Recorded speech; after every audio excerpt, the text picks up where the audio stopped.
She was just a teenage girl, sitting quietly in her first-class seat with a valid ticket in hand.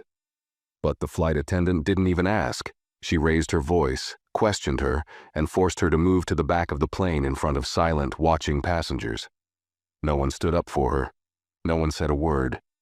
But when the girl picked up her phone and sent one short message, everything changed. Within minutes, the engines were shut off, the captain stopped the flight, and federal officers were on their way. What the airline didn't know, she wasn't just any passenger. She was the reason the entire flight would be grounded. Before we start the story, comment below and tell us where in the world you're watching from today. And if you enjoy this kind of story, make sure to subscribe and turn on the bell icon so you never miss the next one. She sat quietly in seat 3B, her hands folded over a navy blue backpack resting on her lap. Her name was Tasha, a 16-year-old with a calm face and tired eyes. She had boarded early, her ticket tucked safely inside the sleeve of her hoodie. This was her first time flying alone, and even though she was a little nervous, she felt proud. Her godmother, Evelyn, had gifted her the first-class ticket after she finished a science program with top scores. The seat was wide and soft, the cabin smelled clean, and everything felt peaceful. She didn't talk to anyone. She just looked out the window, watching the runway, her headphones resting around her neck and a book unopened in her lap.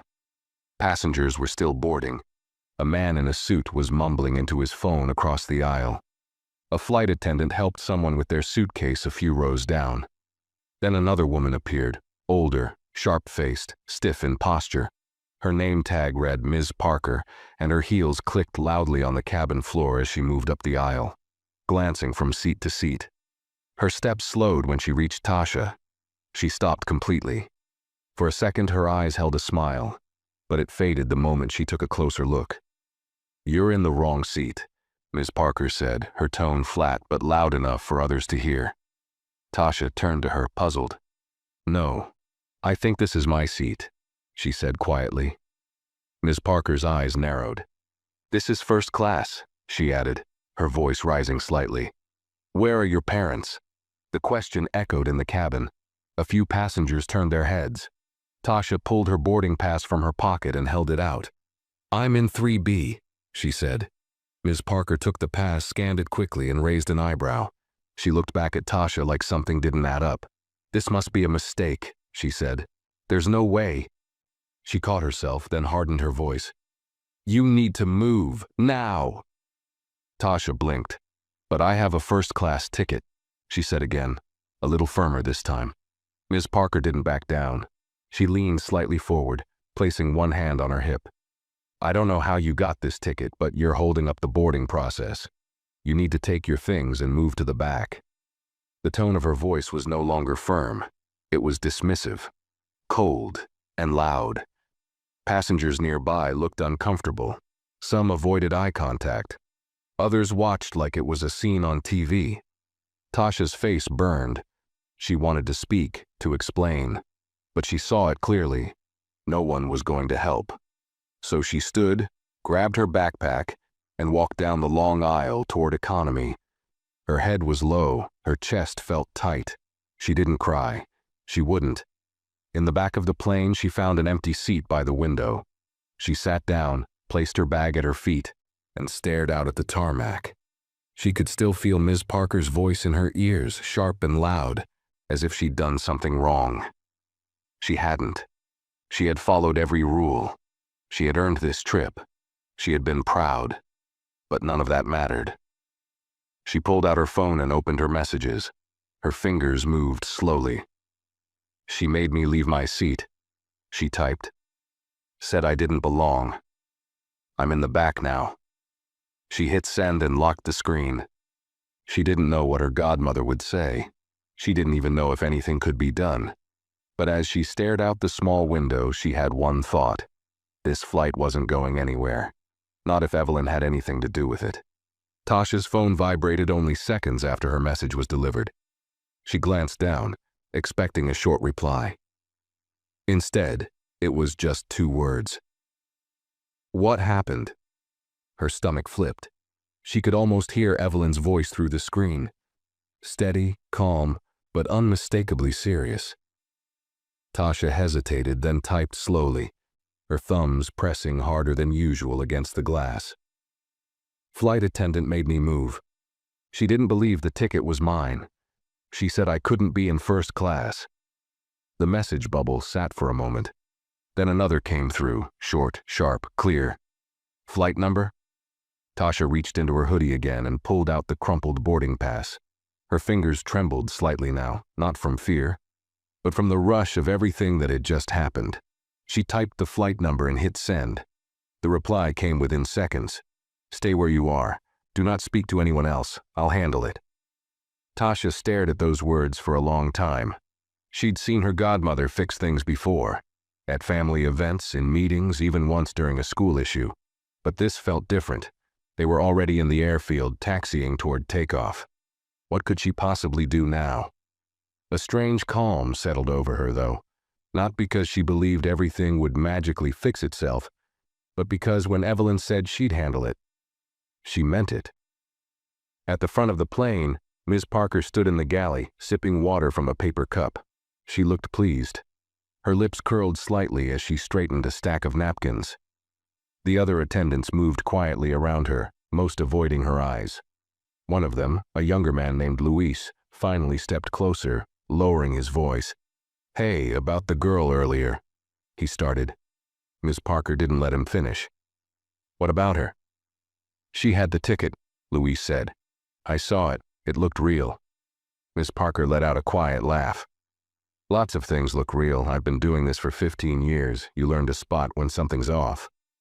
Luis shifted uncomfortably. She wasn't causing any trouble. "She was in the wrong seat," Ms. Parker snapped. "I fixed it." Luis said nothing else. He just stepped back. Ms. Parker sipped the last of her water and tossed the cup away, the smug expression still on her face. But she didn't know what had just been set in motion. She didn't know that Tasha's godmother wasn't just a successful woman with connections. She was Evelyn Brooks, Director of Aviation Safety at the Federal Aviation Authority.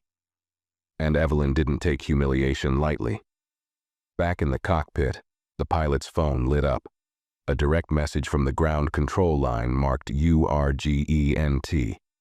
He picked up the line and frowned as he listened. The instructions were clear. Hold the plane. Do not taxi to runway. An official compliance concern had been raised, tied to a passenger on board. "Sir?" his co-pilot asked. The captain shook his head slowly. "We're not going anywhere yet." He picked up the intercom. "Ladies and gentlemen, we've been asked to remain at the gate a little longer due to a minor delay. We'll update you shortly." The passengers groaned softly. Most didn't think twice. Delays happened. No one questioned it. But for Tasha, it was the first sign that something was shifting. And for Ms. Parker, it was the beginning of a storm she never saw coming. Tasha sat still in the cramped economy seat, staring at the seatbelt sign as it blinked above her. She didn't move. She didn't speak. The message from her godmother echoed in her head over and over. "Stay where you are, I'll handle it." She could feel the energy in the cabin begin to shift. A few passengers were checking their watches. Others whispered to one another, wondering why the plane hadn't taken off. But no one looked at her. No one said a word. Meanwhile, in the front cabin, Ms. Parker moved down the first-class aisle with forced grace. She offered a tight smile here, a polite nod there, pretending everything was fine. She stopped at seat 3B, now empty, and adjusted the headrest as if that could erase what had happened just minutes earlier. One of the passengers, a woman with silver hair and a pearl necklace, leaned slightly toward her. "What's the holdup?" she asked. Ms. Parker gave a carefully measured smile. "Just a small delay. Should be resolved soon." She moved on quickly, not waiting for a reply. Inside, she felt the first flicker of discomfort. She glanced toward the cockpit door but didn't move toward it. Something didn't feel right. She straightened the folded blankets at an empty seat, trying to keep her hands busy. In the cockpit, the captain tapped his fingers on the armrest. He had just gotten off a second call, this one from someone he wasn't used to hearing from directly. A representative from the FAA, not a routine call, not a simple inquiry. The words were still fresh in his ears. "There's a complaint filed by Director Evelyn Brooks regarding an onboard passenger. You are to remain grounded until further notice. She wants answers immediately." The captain had flown for over 20 years. He'd dealt with engine faults, airspace reroutes, even aggressive passengers. But he had never received a call from someone like Evelyn Brooks. Her name carried weight, not just in aviation, but in government oversight. If she said, "Stop the plane," you stopped the plane. "Contact your senior cabin crew," the voice had said. "She'll need to explain why a first-class passenger with a valid ticket was removed from her seat without cause." The captain hung up, stood, and opened the cockpit door. "Ms. Parker," he called, his voice calm but clipped. She turned around. "Yes, Captain?" "Step up here, please." Passengers nearby glanced up. Ms. Parker's smile faltered. She smoothed her blouse with both hands and made her way toward the front. Inside the cockpit, the door closed behind her. The captain didn't speak right away. He motioned to the headset, where a voice from the ground was already waiting. She placed it on her head, confusion in her eyes. "Ms. Parker," the voice began, "this is James Sandler, FAA Operations Manager, speaking on behalf of Director Evelyn Brooks." She froze. "We've been notified that a passenger, Tasha Holloway, was removed from her first-class seat under your instruction. We are currently investigating the validity of that action." Ms. Parker's voice caught for a moment. "She didn't appear to be a first-class passenger. I was following protocol." "Did you scan her ticket?" "I looked at it." "That's not what I asked." The silence that followed was sharp. The voice on the line didn't change tone. "Did you verify her boarding pass with the manifest or ground agents before removing her?" Ms. Parker's hands grew clammy. "No, but I made a judgment based on the situation." "You made a judgment based on what she looked like," the voice said flatly. The captain stood to the side, arms crossed. He didn't interrupt. Ms. Parker swallowed hard. Her throat felt dry, her chest tight. "You're to return to the passenger immediately," the voice continued. "Escort her back to first class, apologize clearly, and in front of other passengers. This flight will not move until that is done." "And after that?" she asked, barely a whisper. "After that," the voice replied, "we'll be waiting when you land." The line went dead. Ms. Parker took the headset off with shaking fingers. For the first time in her career, she didn't know how to fix what she'd just broken. Ms. Parker stepped out of the cockpit slowly, her face pale and her steps unsteady. The confident stride she had earlier was gone. She avoided eye contact with the first-class passengers as she passed them, her hands fidgeting with the edge of her uniform. Each step down the aisle felt heavier than the last. She could feel the weight of the cabin's silence pressing down on her. Everyone was waiting for the flight to move, waiting for an explanation, though no one yet knew the real reason they were still grounded. As she neared the economy section, her eyes searched the rows until they landed on Tasha, who was still sitting quietly by the window. The girl hadn't moved. Her backpack was tucked neatly under the seat again, her arms folded across her lap. She stared out the window, calm on the outside, but her mind was spinning. She had no idea what was going to happen next, but she knew something had changed. She could feel it in the tension of the cabin, in the looks being exchanged between crew members, and now in the awkward presence of Ms. Parker approaching her seat.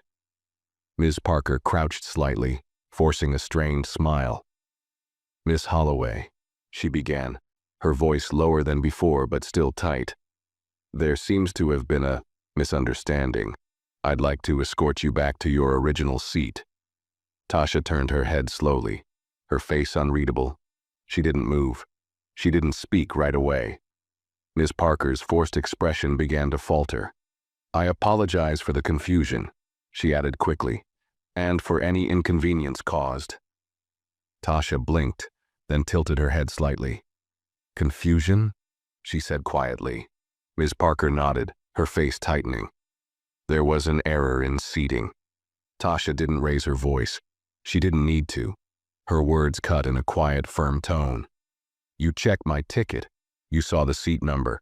And you still told me to move." A few passengers nearby turned their heads subtly. The ones who had heard the earlier commotion now listened closely, their interest suddenly sharper. Miss Parker shifted her weight from one foot to the other, her hands stiff at her sides. "I may have made a mistake in judgment," she said carefully. Tasha watched her for a moment, then looked down at her phone. She typed a short message and hit send. "She's here. Says it was a mistake." A reply came almost instantly. "Make her say it." Tasha put her phone back in her pocket and stood up slowly. She turned to face Miss Parker, who straightened up as she did. "I'll go back," Tasha said, her voice steady. "But I want to know something." Miss Parker tensed. "Why did you assume I didn't belong in that seat? You didn't ask anyone else for their ticket, just me." "Why?" The question hung in the air like a spotlight. Miss Parker opened her mouth, but nothing came out. The nearby passengers stared openly now. Some shifted in their seats. Others stopped pretending not to listen. Tasha didn't look away. She held her gaze. "If you're going to apologize," she said, "say what you really did." Miss Parker's lips parted, but her voice caught in her throat. This was unfamiliar ground. She had never been on this side of a conversation, never had to explain herself like this. Her hands felt cold. "I misjudged you," she finally said. Tasha didn't smile. She didn't gloat. She nodded once, then picked up her backpack. The two of them walked back up the aisle together, one in silence, the other under the full weight of watching eyes. And as they entered the first-class cabin again, passengers turned. Some looked surprised, others looked away, ashamed. Tasha returned to seat 3B and calmly placed her bag back beneath her feet. She sat down, folded her hands in her lap, and stared straight ahead. Miss Parker stood beside her, unsure what to say next. "If there's anything you need," she mumbled, "please let me know." Tasha opened her book without looking up. The conversation was over. Miss Parker turned and walked back up the aisle, her face flushed, her steps quick and uneven. She disappeared into the galley like a shadow slipping out of sight. The moment she left, a strange hush settled over the first-class cabin. People avoided looking at Tasha, but their silence said everything. She could feel the shift, not just in the flight, but in how she was being seen. A few hours ago, they didn't even notice her. Now they couldn't stop glancing in her direction, pretending they weren't. Tasha leaned back in her seat and took a breath. She still felt the pressure in her chest, but it was different now. The fear had faded, replaced with something stronger. Control. Not power in the loud sense, but quiet, steady strength. She opened her book again and stared at the page, though she wasn't reading. Her eyes were focused, but her thoughts ran elsewhere. Across the aisle, a man in a navy blue blazer cleared his throat. He leaned over slightly, his voice low. I saw what happened earlier," he said. Tasha didn't turn her head. She kept her eyes on the page. "Did you?" He nodded awkwardly. "It was unfortunate." She finally looked up, one eyebrow raised. "Unfortunate?" He shifted in his seat. "Yes, well, clearly a misunderstanding." She studied him for a second, then gave a small, controlled smile. "You mean it was a choice?" The man opened his mouth, then closed it again. His fingers tightened around the armrest, and he slowly leaned back into his seat without saying another word. Tasha went back to her book, flipping the page even though she hadn't finished the last one. Her phone buzzed in her lap. She glanced at it. Another message from Evelyn. "Sit back and relax. I'm not done yet." She didn't respond. She just turned the phone face down and exhaled slowly. In the galley, Ms. Parker leaned over the counter, gripping it with both hands. Her breathing was shallow, her mind racing. She had walked passengers out before. She had handled angry customers, ignored complaints, enforced rules without flinching. But none of those moments came back to haunt her the way this one already was. Because this time, she hadn't just kicked someone out of a seat. She had exposed something uglier. And now, she was being watched. Her fellow flight attendant, Louise, stepped into the galley behind her. He didn't say anything at first. He just stared for a moment, then finally spoke. "You really messed up?" he said. Ms. Parker didn't answer. "She's not just some kid," Luis added. "Do you know who her godmother is?" "I know now," she muttered, her throat dry. Luis folded his arms. "Then you know this isn't going to stop at an apology." Ms. Parker turned her head slightly, her eyes hollow. "I did what I thought was right." "No," he said quietly. "You did what you assumed." She looked away, her jaw tightening. Back in the first-class cabin, Tasha took another sip of water. The silence around her had changed. It wasn't ignoring her anymore. It was filled with discomfort. Everyone knew what had happened. Everyone had seen how she was treated. And now they were being forced to sit with the truth that they had done nothing. Not one of them had spoken up. Tasha wasn't angry, not anymore. She was watching. And she knew this was far from over. The plane still hadn't moved. Passengers began to notice. The soft mechanical sounds that usually signaled pushback were missing. No rumble of engines, no announcements about takeoff. Just silence broken by occasional whispers and impatient sighs. A few passengers rang the call buttons. One elderly man removed his earbuds and glanced out the window, confused. A woman with a tablet muttered something under her breath and flagged down Luis as he passed by. "Is there a delay?" she asked. Luis nodded. "We've been asked to hold at the gate a bit longer. The captain will update everyone shortly." He smiled politely and kept walking, but the worry in his eyes didn't match the reassurance in his voice. In the cockpit, the captain sat back in his chair, arms folded, eyes focused on the instrument panel he wasn't allowed to touch yet. The call from the FAA still echoed in his ears. Evelyn Brooks herself had demanded answers. And when someone at her level spoke, people listened. Hard decisions weren't coming from the airline's customer support team anymore. They were coming from the top of the aviation authority. A few moments later, the in-flight phone buzzed again. He answered quickly. The voice on the other end was calm, but firm. "Captain Monroe, we've received additional orders from FAA operations." "Go ahead," he replied. "The incident has been escalated. You are not cleared for departure. The passenger in question has been returned to her seat, but a compliance officer will be meeting the aircraft at landing. You are to maintain full records of crew actions and passenger reports during the flight." The captain blinked. "FAA is sending someone to meet us?" "That's correct. This isn't just an internal complaint. It's now marked as a priority incident. The crew member involved will be interviewed immediately upon landing." The line went silent. Captain Monroe placed the receiver down slowly and turned to glance at the cabin door. He had flown senators, CEOs, foreign diplomats, but he had never seen a flight held back for one girl in seat 3B. Back in the galley, Ms. Parker stood motionless. The quiet around her felt louder than anything she had ever heard midair. Her stomach turned. She had received passenger complaints before, people unhappy with food, unhappy with delays, unhappy with not getting an upgrade. But this was different. This wasn't a complaint, this was a consequence. She stepped out into the aisle again, trying to maintain her posture, but the weight in her chest was growing. Her eyes flicked toward first class. Tasha sat calmly, her legs crossed at the ankle, her hands resting on her lap. She wasn't smiling. She wasn't staring back. She was simply present. And somehow, that was worse.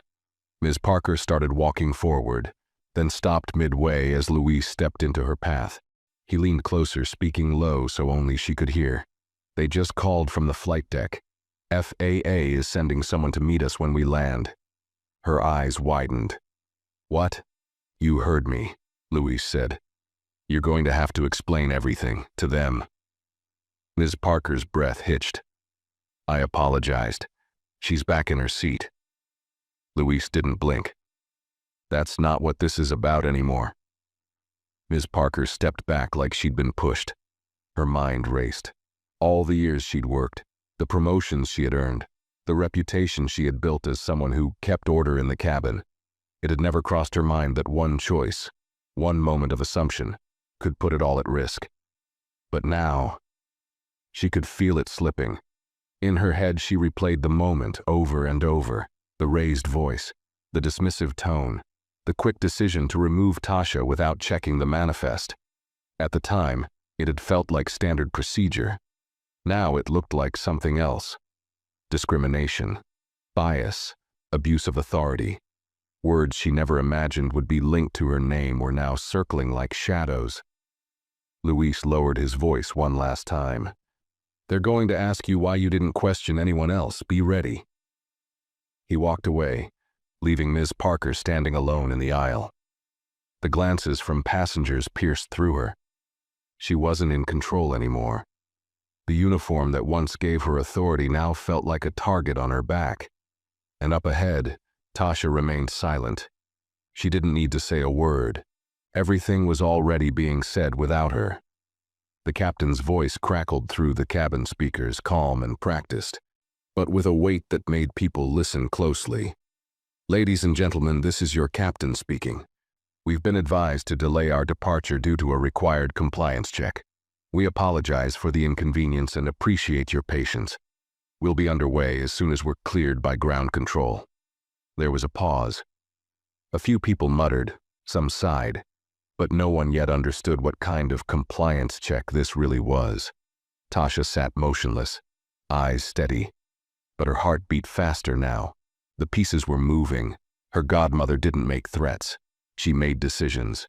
And this wasn't just about an apology anymore. Something bigger was happening. She reached down and pulled her phone from her bag. Another message lit up the screen. "Evelyn, the FAA board has flagged the flight. They're logging every crew action now. If anything else happens, tell me immediately." Tasha read the message, then turned off the screen and placed the phone gently back into her lap. She wasn't afraid anymore. She was watching, listening, learning, and she was ready. In the galley, Ms. Parker paced in a tight line, her palms damp, the pit in her stomach growing deeper by the minute. She had hoped the captain's announcement would settle things, but instead it made the air heavier. Her thoughts jumped around wildly. What would she say when questioned? That she thought the girl was in the wrong seat? That she was just following orders? That she had made an honest mistake? None of it would hold up. Not when there were witnesses. Not when the captain had spoken directly to the FAA. Not when she had been the only crew member to approach that one passenger and question only her. Luis leaned into the galley again. "You should go sit down before you faint," he said flatly. "I'm fine," she snapped, though her voice cracked. "No, you're not. You've been in this job long enough to know this doesn't blow over. You might as well start thinking about what you're going to say when we land, because someone in a suit is going to ask you to explain exactly what you saw that made you drag a teenager out of a first-class seat." "I didn't drag her. You humiliated her," Luis interrupted. "And you're only sorry now because someone important noticed." The words hit harder than she expected. She looked away. Luis didn't add anything else. He just walked out and left her to the silence. At the front of the cabin, passengers had begun murmuring again. The delay was stretching. One woman stood to use the restroom and passed by Tasha's seat. She paused for a second, just long enough to make eye contact. She didn't speak, but the expression on her face said more than words could. "I saw. I didn't do anything. And I know it." Tasha held her gaze only for a moment, then returned her attention to the window. Outside, the ground crew moved slowly, waiting for clearance that hadn't come. Inside, tension built with every second. The man in seat 2C, a marketing executive with an expensive watch and a trembling leg, finally spoke up to the woman beside him. "They must be checking the plane." She gave a small shake of her head. "It's not the plane." "Well, what else could it be?" he asked. She hesitated, then nodded toward Tasha. "It's her." He followed her gaze, his face tightening with realization. "She's the reason we're still on the ground," the woman added. "You didn't see what the flight attendant did earlier, did you?" He looked guilty. "Number I was on a call." "Well," she said, voice low, "you missed something ugly." Passengers were beginning to understand that this wasn't mechanical, it wasn't technical, it was personal. and it was being handled by someone with enough power to freeze an entire aircraft in place. Tasha wasn't the same girl who had been sent to the back of the plane. She wasn't nervous anymore. She wasn't confused. She was centered, grounded, like the plane around her. And Ms. Parker? She was falling apart behind the curtain. The very silence she had used to control passengers for years now surrounded her, and it had never felt louder. The tension in the cabin thickened with every passing minute. What had started as a routine flight now felt like the inside of a courtroom, silent, charged, and waiting for a verdict. Tasha didn't move. She kept her posture calm, shoulders square, legs still. She wasn't trying to look powerful. She simply refused to look small. In the galley, Miss Parker sat on a metal jump seat, elbows on her knees, forehead resting in one palm. She hadn't checked the time. She hadn't spoken to anyone since Luis walked away. Her thoughts played like broken audio in her head, snippets of conversations, her own voice echoing back at her. Where are your parents? You don't belong here. Move to the back. She had said it all out loud, in front of people, without hesitation. At the time, it felt like control. Now, it sounded like evidence. She finally looked up when the phone near the galley buzzed. A crew member picked it up and passed it to her with a glance. Ms. Parker pressed it to her ear. The voice on the other end was cool and unfamiliar. "This is Devin Mercer, senior investigator with the FAA, Ms. Parker?" Her throat tightened. "Yes. We've received your name in a report concerning an incident on Flight 263. I need to inform you that upon landing, you'll be escorted to a separate area for formal questioning." Ms. Parker didn't respond. "This will not be optional," the voice added. "Please do not speak further with the passenger involved. Any additional comments may be included in the investigation record." She nodded, though he couldn't see her. "Understood," she whispered. The line clicked off. She set the phone down slowly and leaned back against the wall, letting out a breath she didn't realize she was holding. Her hands were shaking now, the kind of shaking you can't control, the kind that starts in your chest and spreads without warning. She wasn't being corrected. She was being investigated. Across the plane, passengers began whispering with more purpose now. Something had shifted, something real. A few people were quietly putting pieces together, while others sat stiffly in their seats, hoping no one asked them what they had seen or failed to do.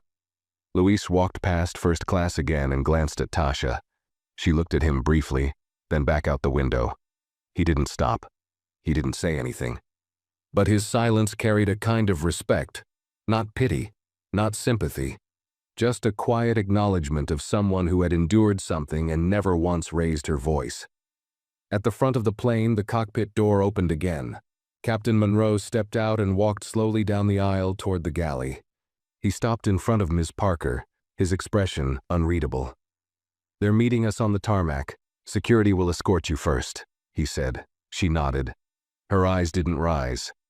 "They've also requested a full statement from all cabin crew," he added, "including passengers seated nearby." "I understand," she said, barely audible. "Good," he replied, then turned to leave. He paused for a moment and added, "I suggest you think about what you're going to say. Carefully." As he walked away, Ms. Parker sank lower in her seat. Every second stretched like an hour. Back in seat 3B, Tasha checked her phone again. A new message appeared. "Evelyn, FAA security will meet the plane. You'll be the last to leave. Just stay calm." She typed a quick reply. "I'm fine, just watching everything." And she was, watching the quiet glances, watching the weight of silence shift from her shoulders to everyone else's, watching Ms. Parker unravel behind the curtain she used to control. This wasn't a tantrum. It wasn't revenge. It was accountability, wrapped in silence. And the longer the plane sat unmoving on the ground, the clearer it became to everyone on board. This wasn't just a delay. It was justice. The cabin remained unnaturally quiet as the plane continued sitting motionless at the gate. The usual sounds of takeoff, the engine rumble, the flight crew's cheerful announcements, the comforting bump of wheels pulling back from the bridge, never came. Time stretched. Every minute on the tarmac only deepened the sense that something far more serious was unfolding. Tasha sat still, her phone resting face down on her tray table. She wasn't scrolling. She wasn't messaging anymore. She didn't need to. Every part of her could feel the shift in atmosphere.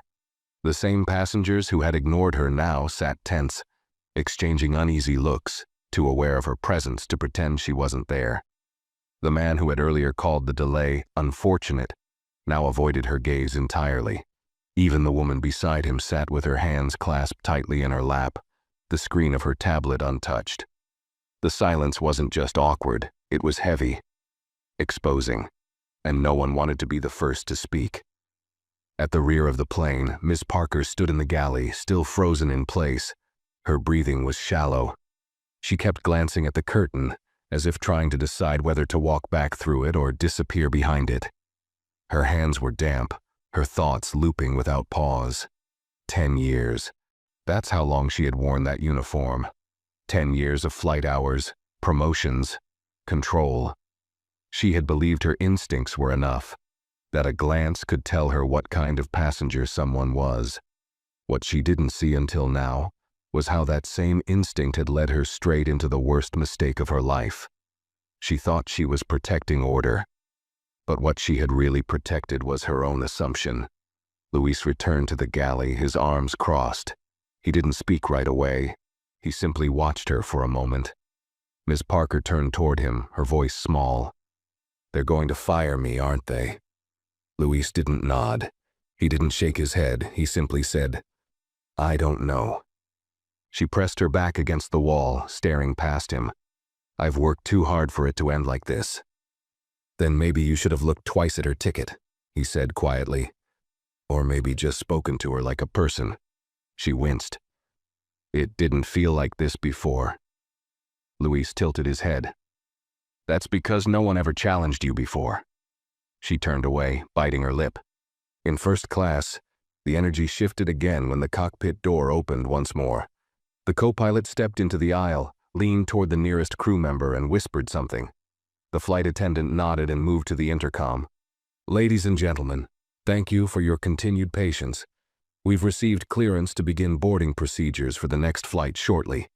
In the meantime, we'll be preparing the cabin for disembarkation. Please remain seated until the seatbelt sign is turned off." But it wasn't just the usual message. The way it was delivered, the emphasis on the word disembarkation, left people confused. They were still at the gate. No one had moved. Tasha turned her head slightly and noticed it too. From the galley, Ms. Parker stiffened. She knew exactly what that announcement meant. The flight wasn't taking off. It was ending. Outside the plane, a dark vehicle pulled up to the gate. It wasn't the usual luggage cart or food service truck. It was a black SUV with tinted windows and government plates.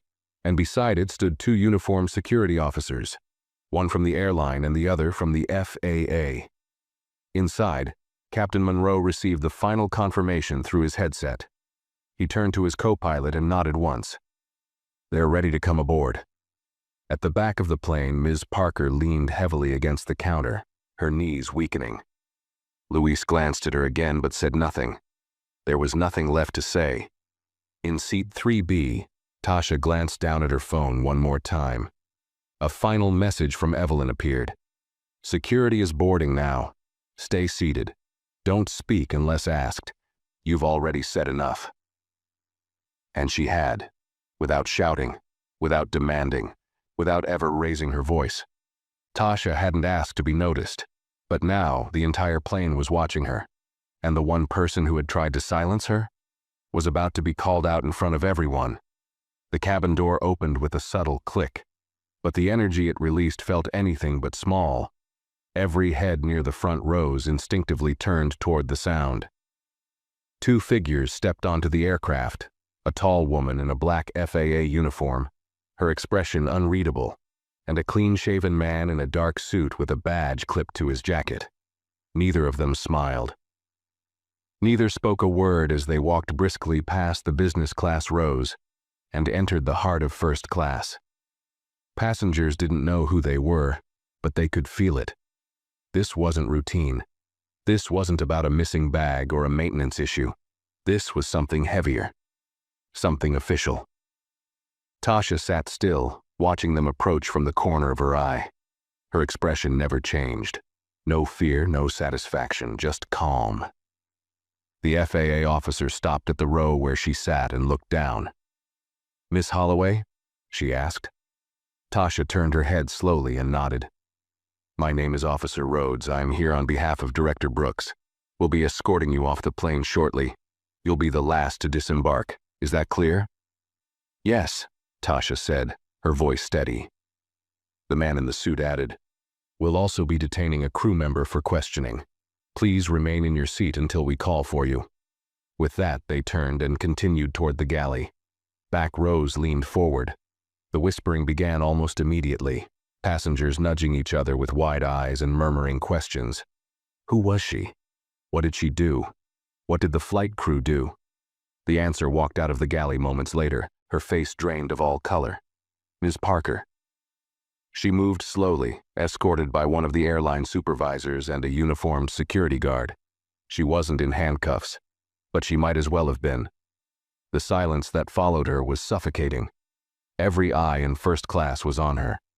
The woman who had raised her voice hours ago now couldn't meet a single gaze. Her lips were pressed together tightly. Her eyes were locked forward. As she passed Tasha, she paused, just for a second.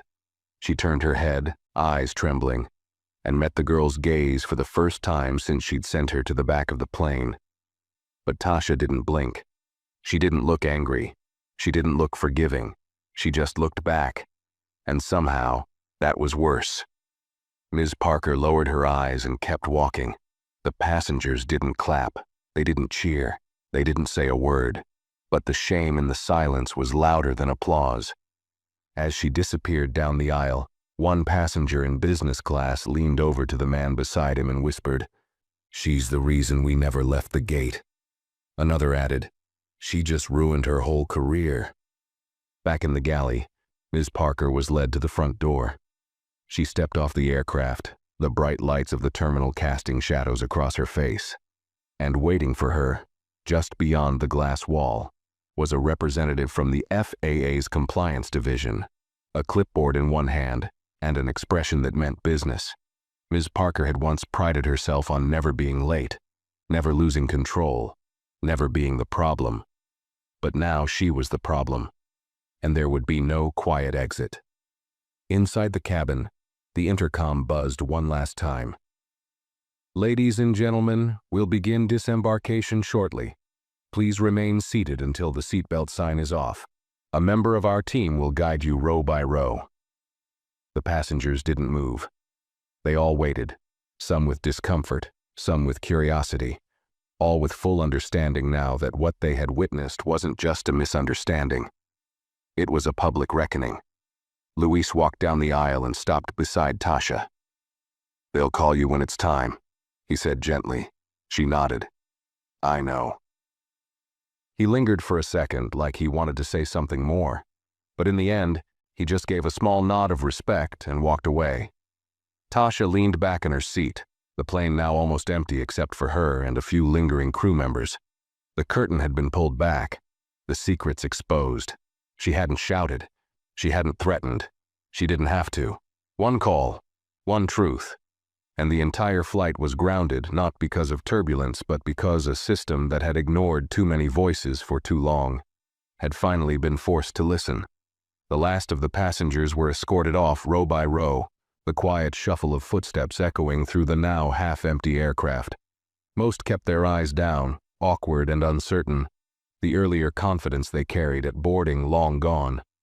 Not a single person had the courage to speak to Tasha, not even those who had watched her humiliation and said nothing. And yet, their silence now felt like something else entirely. Recognition, not pity, not guilt, just the uncomfortable awareness that they had witnessed a wrong and hadn't acted. That kind of silence carried weight. Tasha remained seated in 3B, her hands folded in her lap, the tray table still down with her phone resting atop it. She glanced at the dark screen again. No new messages. None were needed. Evelyn had said she'd take care of everything. And she had. Through the open curtain, Tasha could see part of the jet bridge now. A line of suited officials and staff waited beyond it. Some from the airline, some from the FAA. The black SUV was still parked below the terminal window, headlights faint against the concrete, its presence a clear signal. This flight would not be brushed off with paperwork. Inside the cabin, Captain Monroe stood by the cockpit door, arms crossed, watching the last few moments unfold. He hadn't said much throughout the flight, but he'd been paying attention. And now, as he looked at the girl still seated in first class, he understood something clearly. This was going to change the way they operated. Luis returned to the cabin, this time with Officer Rhodes walking just behind him. "Miss Holloway," she said, her tone respectful but direct. "We're ready for you." Tasha stood up slowly. She didn't rush. She didn't glance around. She simply grabbed her bag from beneath the seat, slung it over her shoulder, and gave one last look at the cabin where everything had started. She had boarded quietly. She had followed the rules. She had taken her seat without causing trouble. And for that, she had been stripped of dignity, challenged, and forced to move, to shrink, to disappear. But she hadn't. She'd stood her ground without shouting, and now she was walking out, not just as a passenger, but as the reason the entire industry would remember Flight 263. As she reached the galley, Luis stepped aside to let her pass. His voice was soft. "You handled that better than most grown adults would have." Tasha gave a small nod. "I didn't come to fight. I just came to fly." Luis didn't say anything more. He didn't have to. She stepped through the aircraft door and onto the jet bridge. The temperature shift hit her immediately, but she didn't flinch. On both sides, airline staff and compliance officers stood still, watching her walk past. No one blocked her. No one questioned her. They just moved aside, quietly letting her through as if they already knew who she was. At the end of the walkway, Evelyn stood waiting. No badge, no clipboard, no entourage, just a calm woman in a navy trench coat and black heels, her posture tall, her face unreadable. Tasha's pace didn't change.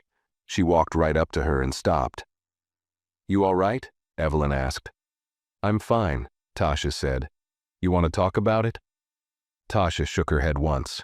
"Not yet." Evelyn nodded, placing a firm hand on her shoulder.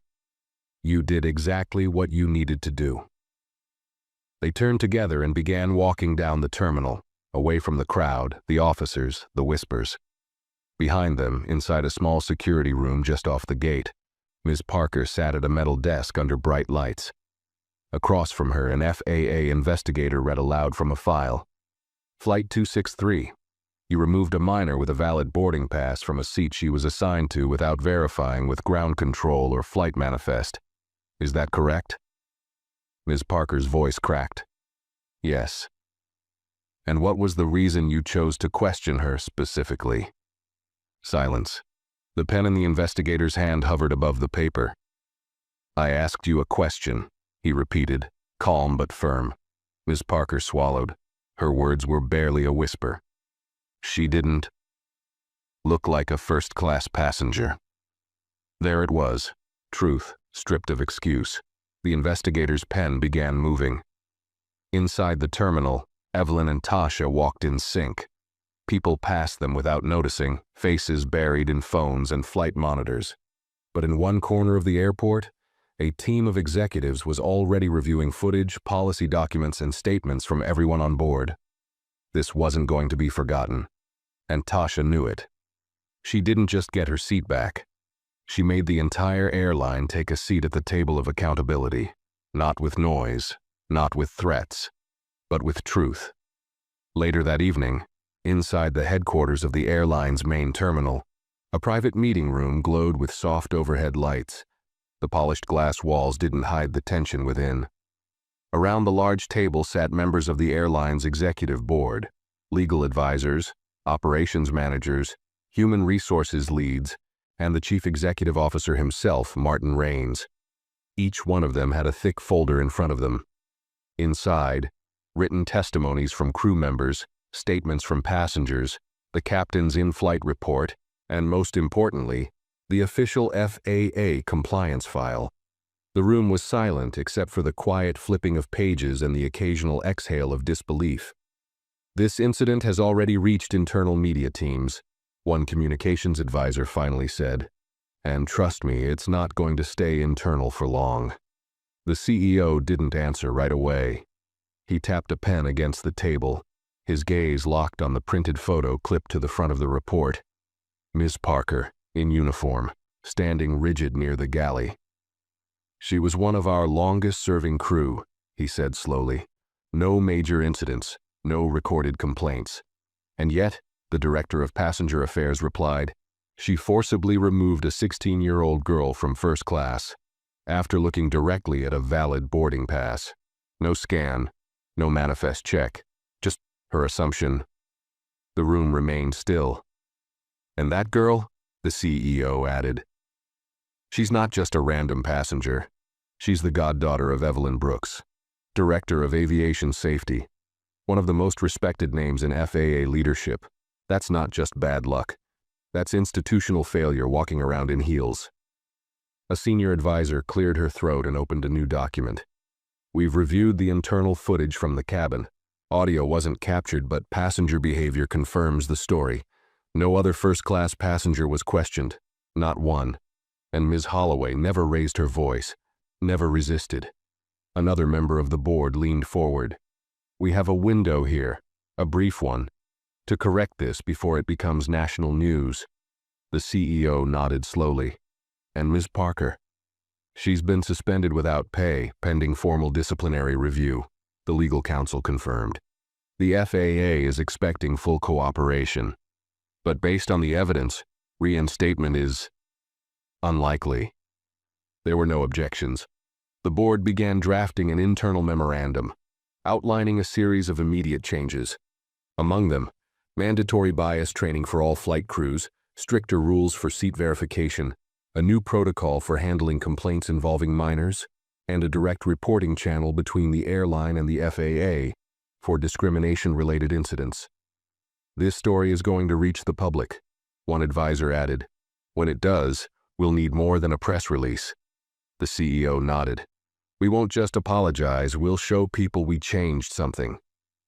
Across the city, in a quiet hotel suite overlooking the runway, Evelyn sat on the couch with her laptop open. Her coat hung on the back of a chair, her shoes kicked off near the door. On the screen, she reviewed an early draft of the policy proposal she had already begun preparing. She had seen too many reports like this, quiet stories swept away in folders, victims forgotten the moment they walked off a plane. But this time it had been someone she loved, and that changed everything. Behind her, Tasha sat curled up in an armchair, wearing an oversized hoodie and clutching a warm cup of tea. The silence between them was soft, comfortable. "You don't have to go through all that tonight," Tasha said after a while. Evelyn smiled faintly. "I'm not tired." Tasha glanced down at her cup. "You always said change is slow." "It is," Evelyn said, turning back to the screen.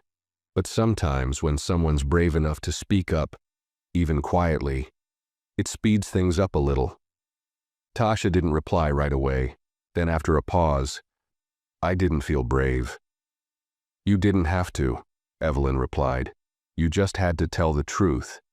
And you did." Tasha leaned her head back against the chair and looked out the window. Down below, lights twinkled on the tarmac. Another plane took off, its nose lifting steadily into the night sky.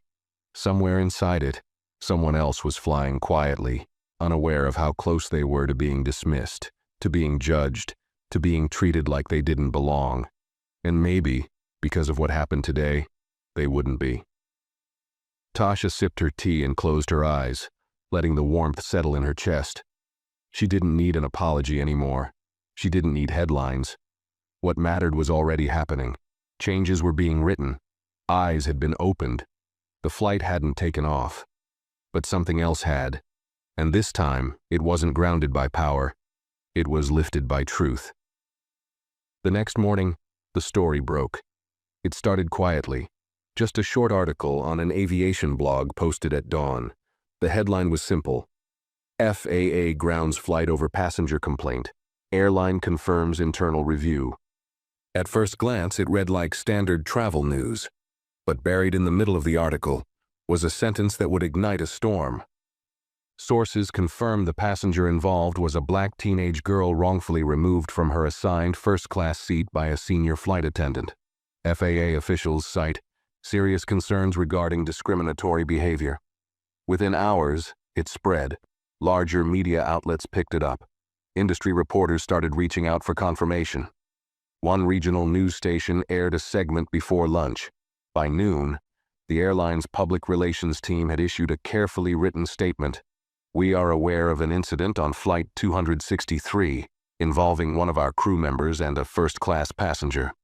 We are conducting a full investigation in coordination with the Federal Aviation Authority. Discrimination of any kind is against our values. The crew member has been placed on immediate suspension. We are reviewing our training and internal procedures to ensure this never happens again. But it wasn't enough. By mid-afternoon, video clips from passengers began circulating on social media. A few had captured the moment Ms. Parker was escorted off the plane. One video, just 15 seconds long, showed Tasha walking calmly down the jet bridge, a security officer following a few paces behind. No sound, just silence and a row of stunned faces watching her leave. The clip exploded. Thousands of comments poured in. Some were outraged, others heartbroken, but most of all, people were tired. Tired of hearing the same kind of story. Different names, different faces, but the same pattern. A young black person questioned, humiliated, told they didn't belong. This time, the story didn't end with a public apology. This time, someone had stopped the entire plane. And the world noticed. At the same time, inside a conference room in the FAA's regional office, Ms. Parker sat across from two compliance officers and an airline lawyer. Her uniform was gone. She wore a plain blouse, hair pulled back, eyes hollow. A recorder sat in the middle of the table, capturing every word.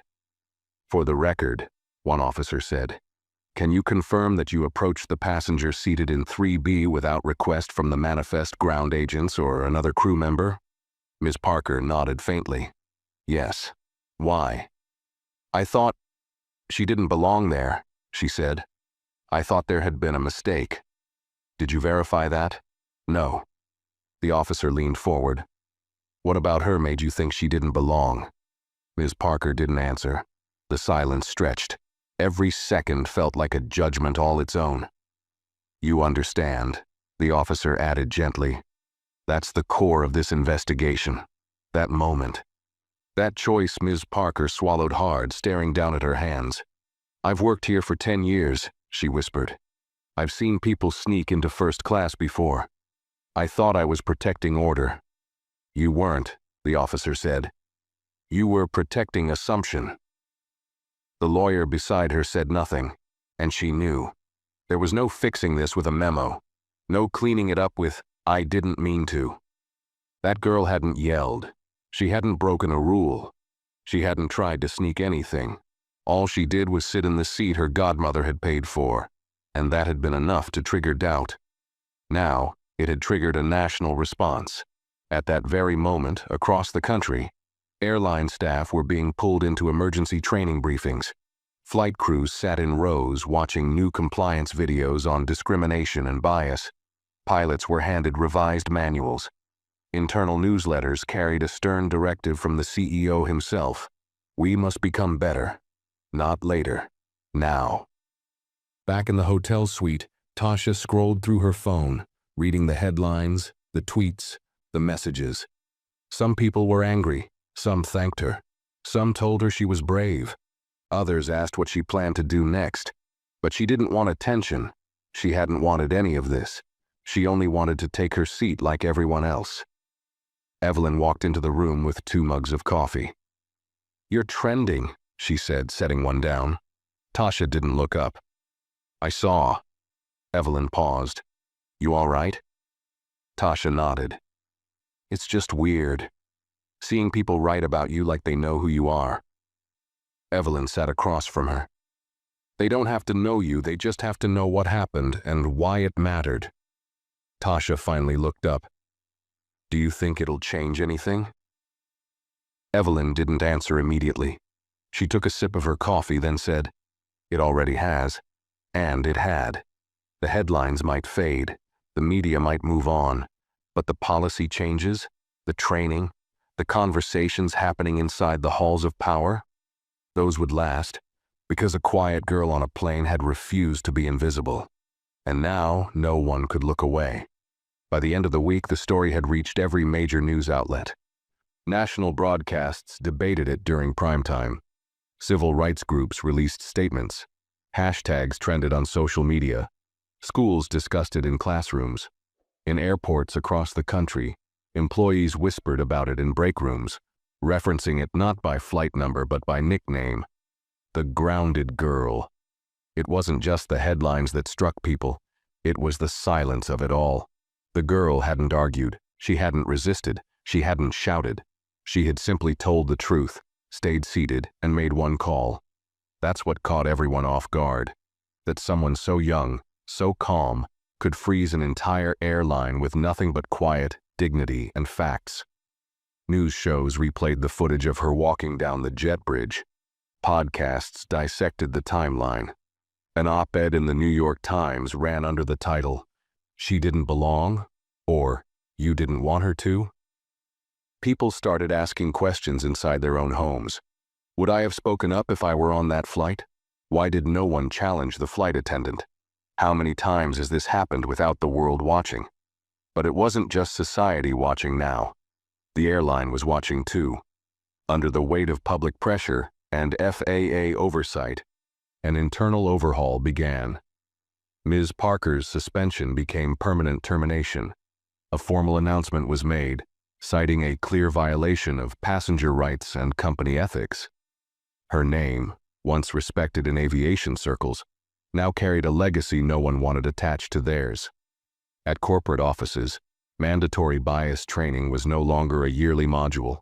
It became monthly, interactive, and monitored. A new whistleblower policy was implemented protecting both passengers and crew who reported discriminatory behavior. Even boarding procedures changed.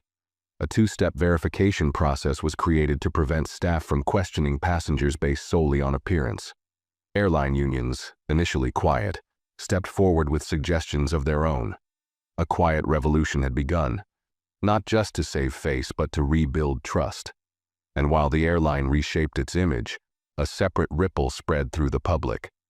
Tasha had become a symbol, not a hero in a cape or a loudspeaker, but something even more powerful. A reminder that dignity doesn't have to be loud to be unshakable. Schools invited her to speak. Advocacy groups asked her to join panels. Journalists requested interviews. She turned most of it down. She didn't want to be a face for a movement. She just wanted to live her life again. One evening, Tasha and Evelyn sat at a small community hall where local teens gathered for weekly mentoring sessions. It wasn't a press event. No cameras, no speeches, just a room of young girls asking honest questions. One girl, no older than 15, raised her hand. "Were you scared?" she asked. Tasha looked at her for a moment, then nodded. "Yeah, a little." The girl leaned forward. "So how did you stay calm?" Tasha smiled gently. "Because I knew I didn't do anything wrong, and I knew someone had my back." The room went still. Evelyn, sitting just behind her, gave a faint nod of pride. That was the part people often missed. The power of being believed. The strength that rises not just from within, but from knowing someone on the outside won't let you be silenced. After the session, as the girls laughed and took photos with her, one of the organizers pulled Evelyn aside. "She doesn't realize it yet," the woman said quietly, "but she's already done more for them than we've done in years." Evelyn glanced over at Tasha, surrounded by smiling faces. "She doesn't want to be a symbol," she said. "She just wants things to be fair." "Well," the woman replied, "that's exactly why she's the right one." Later that night, in the quiet of their apartment, Evelyn placed a small envelope on Tasha's nightstand. Inside was a handwritten letter from the FAA, an official commendation recognizing her for the dignity, poise, and integrity she demonstrated under pressure. At the bottom was a handwritten note from Evelyn herself. "You didn't raise your voice, but you were heard louder than most ever are. I'm proud of you. Because you didn't just get your seat back, you reminded the world why you belonged in it to begin with." Tasha sat on her bed, reading those lines again and again. And as she leaned back against the pillow, eyes heavy with quiet thought, she realized the flight may have never taken off. But her voice, it carried. Weeks passed. The media cycle moved on, chasing newer headlines. Airports returned to their usual rhythm, hustling passengers, rolling luggage, quick announcements. On the surface, nothing seemed different. Flights boarded, seats filled, planes took off. But underneath, something had shifted. Inside the airline's headquarters, a new training video was added to the onboarding process. It wasn't dramatic. It wasn't promotional. It was just a clear, calm reenactment based on Flight 263. At the end, a slide appeared on the screen. "A valid ticket does not ask for approval. Respect isn't based on appearance. Bias has no seat on board." It was required viewing, and it wasn't optional anymore to pretend that kind of thing didn't happen. Because it had. And it had left a mark they couldn't erase. Meanwhile, in a small high school auditorium 3 states away, a teacher paused her class and handed out printouts. "Today," she said, "we're going to discuss real-world consequences of assumptions and how one teenager made a global airline stop and listen." The printout read, "Case Study, Flight 263, How One Girl Grounded a System That Refused to See Her Back at Home." Tasha began easing back into her life. No cameras, no interviews. The sudden fame had died down, and she was grateful for it. She still rode the bus like she always had, still walked with earbuds in, hoodie over her head, unnoticed and ordinary. But there were changes, subtle, quiet ones. Once on a routine flight to visit her aunt, a flight attendant approached her with a calm smile. "Hi there," the woman said gently. "I just wanted to say, we read your story in training." Tasha looked up surprised. The woman smiled again, more sincerely this time. "I just want you to know, it made a difference. For me. For a lot of us." Tasha nodded softly, unsure of what to say. She simply said, "Thank you." And the woman moved on, leaving behind a silence that felt warm instead of cold. And on that flight, no one questioned her seat. No one asked for her ticket twice. No one assumed she didn't belong. It was peaceful. Weeks later, Evelyn stood on a stage at an FAA leadership conference. The hall was filled with hundreds of policymakers, airline executives, safety directors, and crew leads. She wore a navy suit, her hair pulled back, her voice even and direct. She didn't name her goddaughter, she didn't share details. She just told the truth. She spoke about the cost of silent assumptions, about how the smallest power, left unchecked, could unravel someone's dignity in seconds. She reminded the room that the people most vulnerable to injustice weren't always the loudest, but they were always watching. And then she said this: "We talk a lot about turbulence in aviation. We train for storms.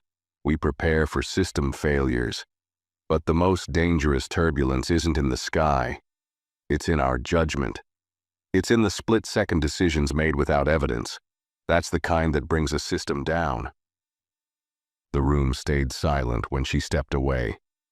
Not out of politeness, but because no one wanted to be the first to speak. After the speech, a young flight supervisor approached her quietly. "Director Brooks," he said, "that girl from Flight 263, did she ever realize how big this became?" Evelyn looked at him with a smile that held both sadness and pride. "She didn't have to," she replied, "because she never did it for attention. She just wanted to sit in her seat in peace, and that, wanting to be treated fairly, is what made it powerful." That evening, Tasha sat on the porch with Evelyn, legs curled under her, sipping warm cider as the sun went down. The world was quieter now. Safer, maybe. Not perfect, but changed in the ways that mattered. "I keep thinking about what that flight attendant said," Tasha murmured. Evelyn turned to her. "Which part?" "That I didn't look like I belonged." Evelyn waited. "And now?" Tasha said. "Every time I walk into a room or step onto a plane or sit at a table, I don't wonder if I belong there anymore. I just sit." Evelyn smiled, eyes soft. "That's because you've always belonged." Tasha nodded, looking out at the fading light. She didn't need a stage. She didn't need revenge. What she had now was far greater. A seat she no longer had to fight for, and a world that would think twice. Because once, a quiet girl made an entire system stop midair. Not with a scream, not with a protest, but with one phone call. And the truth. The sky had always been open to her. Now, finally, so was the respect. And it would stay open. Not just for her, but for every passenger who would board a plane after her, with nothing more in their hands than a ticket and the right to be treated like they belonged. If this story moved you, don't forget to like the video, share your thoughts in the comments, and subscribe to the channel for more powerful stories like this coming soon.